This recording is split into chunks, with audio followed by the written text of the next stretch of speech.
Okay, and we are rolling. Welcome back to my channel, everyone. I am Amber Gatlin. I'm an artist and a singer and an actor here on YouTube.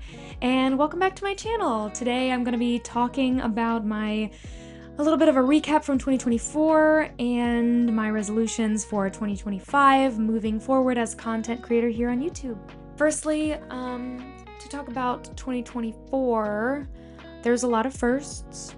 I picked up my YouTube channel again back in August with the goal to be making new videos once a week. Sustained that for a little bit, but after about 2.5 months, turned out to be just too much. I think the new goal going into 2025 is going to be once a month will be the long form videos, which is plenty. You know, I don't need to do any more than that. Looking at my notes here. What did we, the proverbial we, accomplish this year? Number 1, we finished brand new paintings. 3 new paintings. Yay! So many paintings. That's a lot. I mean, since August, that's a lot. No, they're not for sale. But I do have videos that capture the entire process. So you can check them out at the links right here and right here. So feel free to check those out. Very proud of these painting videos because they're more along the lines of the type of content that I like to watch on YouTube.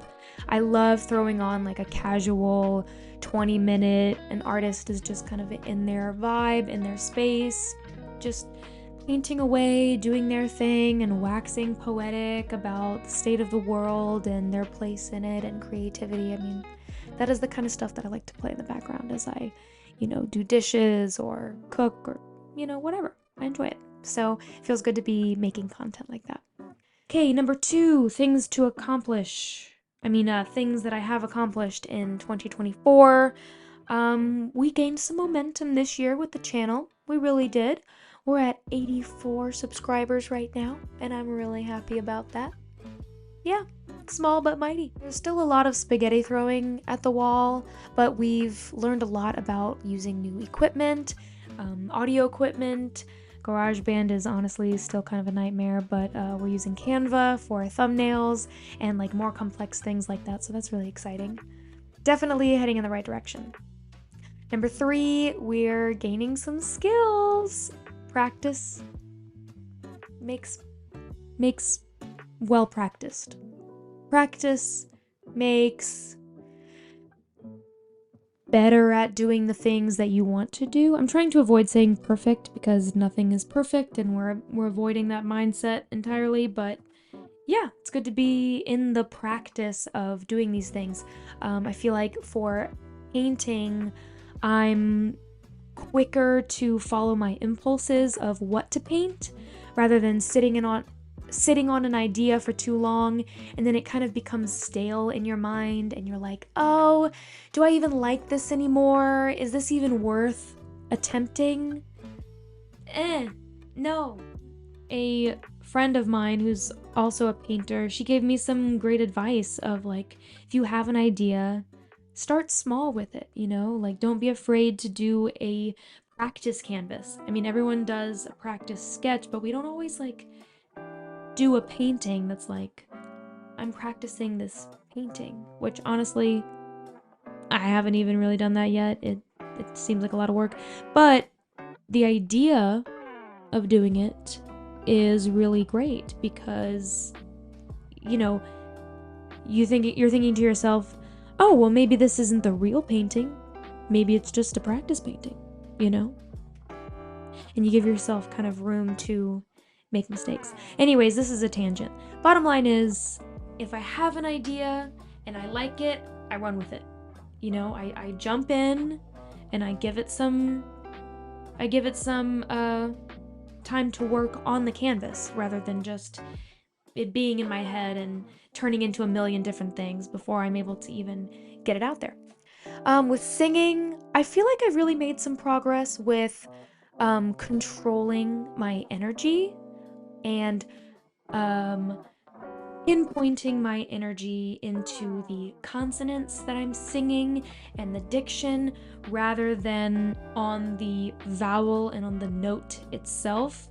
Like, I want to be putting energy into the words that I'm saying, but I don't necessarily need to be singing at full volume or full belt on every single note. We want to explore different volumes and different colors in the voice. And if you're singing at the top of your voice all the time, it's a lot harder to do that. And that really limits your musicality. So I feel like I've made a lot of progress in that area with singing, and using the mic and listening through the mic afterwards, I think has really helped with that. So, speaking of which, I really need some water. Blah.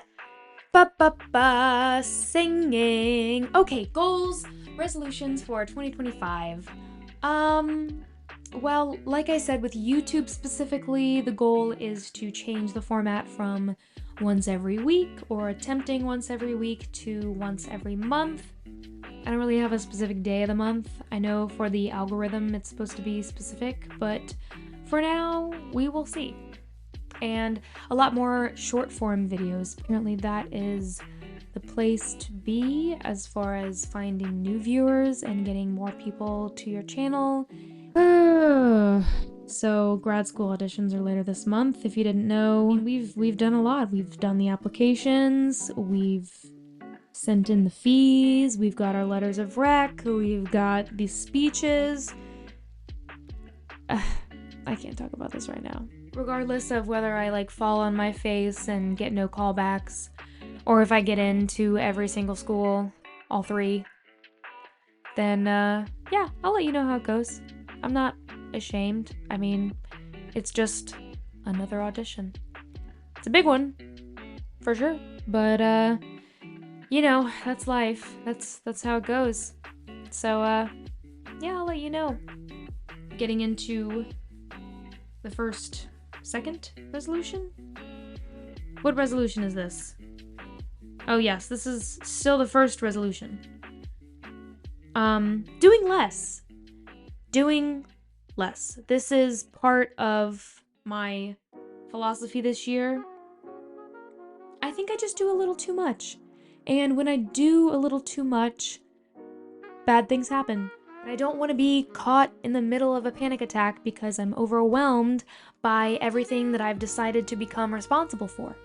Because what ends up happening is it's very bad for my body, my hygiene suffers, my nutrition, my diet suffers, I don't take care of myself, my sleep suffers, I isolate from my friends and family, and I cancel on things that I don't want to cancel on, and it leaves people thinking, well, is she gonna be the type of person to be there when she says she's gonna be there, or is she, not someone who can be relied upon? And I hate that. Even with small social obligations, if I say I'm gonna be somewhere, I wanna follow through with that and be able to keep my word.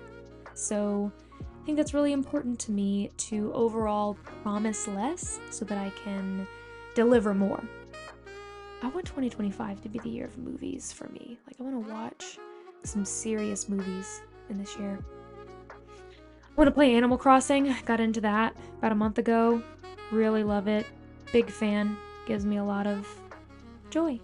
The hustle culture that I'm surrounded by all the time here in America is a lot of capitalist, competitive, I have to get ahead of everybody else type of mentality. And as much as I do enjoy the work that I'm doing, I don't need to do it faster than everyone else, Life is long. I can take my time. And as much as I would love to launch my art shop this fall, I might be going to grad school in the fall, and what is that going to look like? How is that going to affect my life? So, we just don't know. I'm just going to be taking my time because that's really all we have is time. And I'm going to take it and I'm going to enjoy it. Okay, so that was resolution 1. That was long. Resolution 2, I want to bring back my weekly schedule. This is a habit that I formed earlier this year. I think more in the spring and summertime. I gave myself a loose schedule to accomplish 1 or 2 tasks on each day of the week. Things that I used to feel pressured to accomplish once a day. Like every day I'd have this list of things in my head that I needed to get done, and the list felt just completely endless. I mean, whether it's yoga, practicing guitar, learning a language, grooming the cat, cleaning your room, doing the laundry, da da da da da da da da da. I mean, it just goes on and on and on.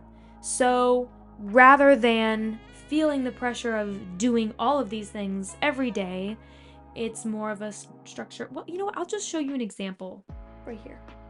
There she is. And I put it on my Notion rather than in my calendar. I just feel like that's a little easier to look at because it becomes more of like a personal, like a choice-based thing. Like it's not like I have to do these 2 things every Friday, but Fridays are my days to do guitar lessons and yoga. Now, did this process stick for me? I mean, not till now, but I was keeping it up for about maybe 2 or 3 months before it started to fall apart. And when it does fall apart, you can kind of just adjust it the way you need to. So I'm gonna make a brand new one for this year, one that like reflects my priorities right now and what I'm trying to focus on right now. Maybe I'll make another video about what that looks like, but yeah, it really was working for me earlier this year, so I want to try it out again. So that's number 2. Resolution 3, I want to make more talking head videos so that you guys can get to know me a little bit better. I want to make more educational videos about painting and singing, and gain some confidence with sharing my thoughts directly to the camera. One of my main goals with starting this YouTube channel and continuing to see it grow is to just connect with more artists who are building their confidence, and I want to inspire people to follow their creativity wherever it leads, because it's not an easy thing to do, and I'm of the belief that you don't have to stay in one lane. I don't believe in, you know, limiting yourself to one thing if you really believe in yourself that you can do this other thing and that you have a passion for it and you want to do it. I mean, why would you hold yourself back? You know? I mean, there's many people and artists throughout history who have done more than people thought was possible. You know, that could be you. Okay. Number 4. I didn't realize there was a number 4. Yeah, I've talked about launching my shop in the fall. That is a goal of mine, but to go into the more specific outline of what I feel like I need to do to accomplish this, I've got my 3 paintings, I've got my prints of those paintings, and I just want to finish 2 more. They're already in the works. They're going to take a little bit longer because they're larger canvases, but once those are completed and I have prints of those, I think then I will feel comfortable opening an online shop. I also have these comics. They're called Bambi. I've made like 1 or 2 of them, and I've made a bunch of characters that go into them. I think they're really cute, and I would love to make stickers of those characters, kind of like a Peanuts world. But yeah, the main character is called Bambi. She's a barista bear. I'll just like put a picture of her right here. She's really cute. She's based on me because I'm a barista, and I find a lot of things like really amusing day to day in my day job, so it'll be mostly about that. But yeah, I think once all of that is ready to go, then it'll be game time. The shop will happen. Oh, and after that, after the paintings, the prints, the comics, the stickers, after that is all done and the shop is launched and we're rolling in dough, millions and millions of dollars, then I'll start working on the illustrations of my children's book. This has been a really long video. I hope I can really cut it down to size. But for the last thing that I want to leave you with, I was having a conversation with a coworker today. She was telling me about a book that's talking to her about the decisions that we make with ourselves. No, the agreements. The 4 agreements. Apparently this is a really popular book. It's the first time I'm hearing about it. But I was reminded of a book that I really love that really helped me start to embrace my creativity and make more space for it in my life. It's called The Artist's Way by Julia Cameron. Let me get it. She's on the shelf. Here she is. The Artist's Way, a spiritual path to higher creativity. I'll be honest, I didn't complete this whole thing. Nobody really does, but that's not the point. So this is kind of built like a interactive workbook. There's spaces to, I don't know if you write in it, but throughout the book there's tasks that you do that will help you create more space for the art that you do, and that's really hard. It's hard to find time for your art, and it's hard to find space in your psyche for your artistic practice. And reading this book, I think, is a great step to starting to cherish your own creativity, and that's so important because if you don't cherish your creativity, who's gonna do it?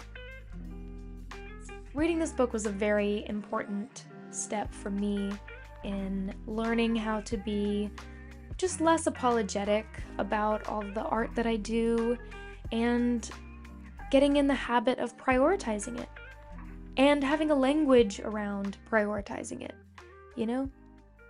It takes practice, but there's so many actors, visual artists, and just artists of all kinds that I hear talk about this book and rave about it. So if you haven't heard about it till now, I suggest you give it a try. Okay, that is all I have for you today. Thank you so much for tuning into my YouTube channel again, or for the first time if you're new here. If you like this video, please give it a like and subscribe to see new content from me. As I said, I'm gonna do videos once a month, probably, with some shorts here and there, so please comment if you have any ideas for me to post a different kind of content or advice on one specific thing, because like I said, we're still very much in the throwing spaghetti at the wall phase of this, so all suggestions are very much welcome. And with that, it is time to say goodbye. Ta-ta.